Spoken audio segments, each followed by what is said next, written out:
Whether you're measuring temperature, pressure, voltage, inertial, or optical parameters, developing sensor systems is a multidisciplinary endeavor where scientists, electronic hardware engineers, and software engineers all have a hand. And it's more important than ever to quickly move from proof of concept to prototyping to production so you can get your product to market faster. Hi, my name is Mark Thorne, and I'm a systems engineer with Analog Devices.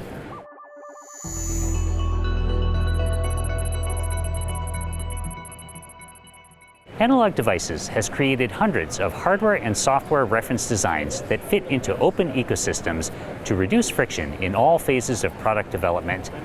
And while there are many designs, the underlying infrastructure is leveraged to a high degree. Let's take a look at a few examples. Here, we have a 24-bit analog to digital converter, a 20-bit digital to analog converter, and a 2-axis gyroscope. Each is connected to a Raspberry Pi and an ARM M3 platform.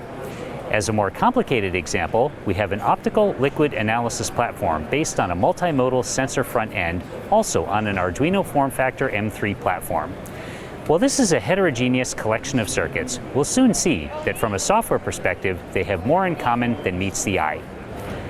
The drivers for each of the devices on Raspberry Pis fall under the Linux Industrial Input-Output, or IIO framework.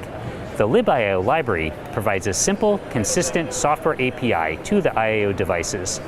The libIO also includes a server that exports all devices over a network connection. Furthermore, libIO is cross-platform and includes language bindings for C, C++, C#, Python, MATLAB, Simulink, and even GNU Radio for high-speed applications.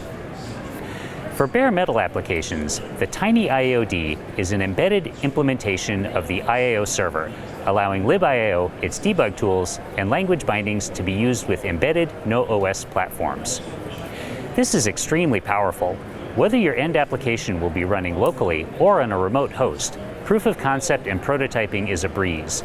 Your physicist, chemist, or other subject matter expert can work in a high-level language without needing a degree in computer science or electrical engineering to talk to their sensor. Here's a simple application program written in Python using the PyADI IIO library, which further simplifies interfacing to IIO devices. With just a few lines of code, we're connecting to the gyroscope, collecting data, and displaying it. As an embedded Tiny IOD example, here is the optical liquid analysis platform and a simple script for reading optical values and applying a user formula. And notice that this application doesn't look very different than the gyroscope example. In summary, leveraging industry standards and open ecosystems such as PMOD, Arduino, Raspberry Pi, and Linux helps scale our collection of hardware and software reference designs to be as useful as possible to as many engineering disciplines as possible.